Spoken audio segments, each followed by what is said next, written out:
Ардчилсан эмэгтэйчүүдийн холбооноос жил бүр уламжлал болгон зохион байгуулдаг лиш хүндэтгэлийн арга хэмжээ өнөөдөр боллоо.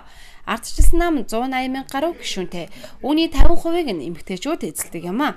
Ардчилсан хувьсгал өрнөж Монгол улсад өнөөгийн эрх чөлөөт нийгэм бий болоход ардчилсан эмэгтэйчүүдийн үүрэг оролцоо чухал байсаар ирсэн байна. Манай ардчилсан эмэгтэйчүүд холбоо өнөөдөр манай улс намын тэргүүлэх холбоодын нэг.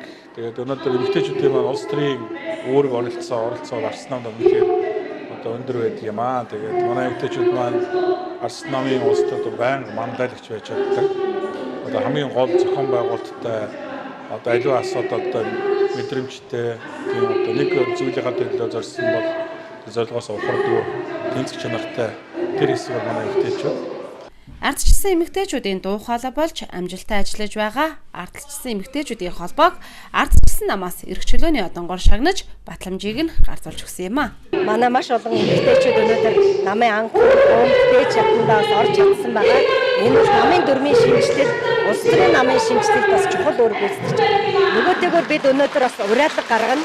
Өөрөөр хэлбэл Монгол Ардын нам сонгуульд амласан амлалтууд хүүхдийн талаар, залуучуудын талаар, гэр бүлийн талаар өгсөн амлалтуудаа нэгийг нь ч биелүүлэхгүй байна. Тэм учраас бид бол энэ хүүхдийн мөнгөний асуудал, тэтгэврийн насны асуудал, гэр бүлийн асуудал, бүх асуудал дээр бид бол уриалга гаргаж нийт Монголынхаа эмэгтэйчүүдийг уриалж, эрхчлөөнийхөө өөрсдийнхөө хүний эрхийн төлөө, хүүхдийнхээ төлөө тэмцэхийг бол уриалж энэ уриалга гаргаж байгаа юм.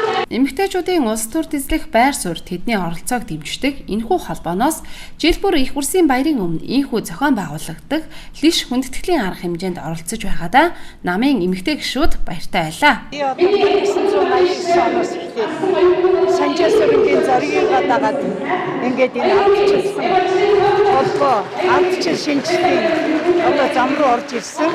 Ингээд 27 жил алдаа авчээ.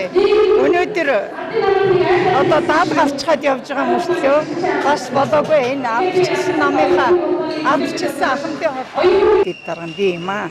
Тэг өнөөдөр бас энэ лиш чуулганд оролцож үг хэлэх болсондоо их баяртай байна. Монгол орны эрх ашиг хувь хүн өрх гэрийн хөгжлийг эрхэмсэн баялагийг бүтээгч Чинэлэг эрх чөлөөт иргэдийн хариуцлагатай нийгмийг төлөвшүүлэх, ардчилсан намын бодлогыг дэмжих, улс төр засаглал, нийгмийн хөгжилд эмэгтэйчүүдийн идэвхтэй оролцоог нэмэгдүүлэх, эрхэм зорилготойгоор байгуулагдаж үйл ажиллагаагаа амжилттай явуулж байгаа ардчилсан эмэгтэйчүүдийн холбоо өнөөдрийн хүндэтгэлийн арга хэмжээндээрээ олон манлайлагч эмэгтэйчүүдэд шагнаж урамшууллаа.